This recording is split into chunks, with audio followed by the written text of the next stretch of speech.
అందరికీ నమస్తే అండి. గంధం దుర్గ కొండలరావు అనే అతను రాజవోలు గ్రామం రాజమండ్రికి చెందిన అతని యొక్క ఫాదర్ వెంకట సత్యనారాయణ గారు అమలాపురంలో 1995లో ఒక 15 సెంట్స్ స్థలం కొన్నారు.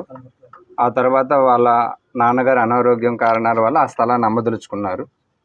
ఈ క్రమంలో ఆ స్థలం నమ్మడానికి ఒక ఎఫ్లైన్ సర్వే కావాలనేసి అడిగారు. కాబట్టి ఎఫ్లైన్ సర్వే చేయించడానికి ఎంఆర్ఓ ఆఫీస్ని అప్రోచ్ అయ్యారు ఈ కంప్లైనెంట్.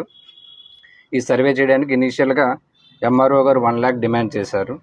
తర్వాత ఏదైతే 1 lakh కాకుండా డేటా ఎంట్రీ ఆపరేటర్ అయిన రాము ద్వారా అది 50,000కి సెటిల్ చేశారు.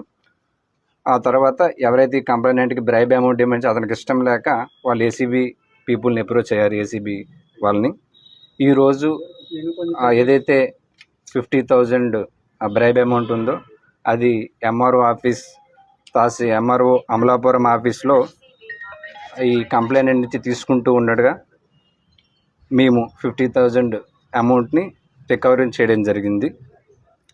రికవరీ చేసిన తర్వాత ఎవరైతే తహసీల్దార్ ఉన్నారో అశోక్ ప్రసాద్, అదేవిధంగా డేటా ఎంట్రీ ఆపరేటర్ అయిన రామును కూడా మేము కస్టడీలోకి తీసుకున్నాం. ఈ 50,000 అమౌంట్తో పాటు అన్అకౌంటెడ్ క్యాష్ 5,88,500 కూడా మేము ఎంఆర్ఓ ఆఫీస్ నుంచి రికవరీ చేశాము. ఈ ఫర్దర్గా వీళ్ళిద్దరినీ కూడా జ్యుడిషియల్ రిమాండ్కి పంపడం జరుగుతుంది.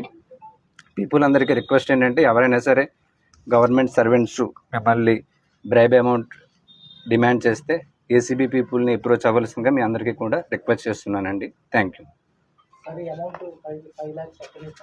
అది అన్అకౌంటెడ్ క్యాష్ ఆఫీస్ నుంచి రికవరీ చేయడం జరిగింది. అది ఎలా వచ్చింది అవన్నీ కూడా మేము ఐడెంటిఫై చేస్తామన్నమాట. టోటల్గా మాకు ఈరోజు ఈ trap amount 50,000 and unaccounted cash 5,88,500 ఈ రెండు కూడా మేము రికవరీ చేయడం జరిగిందండి. టోటల్ 6,38,500. థ్యాంక్ యూ అండి.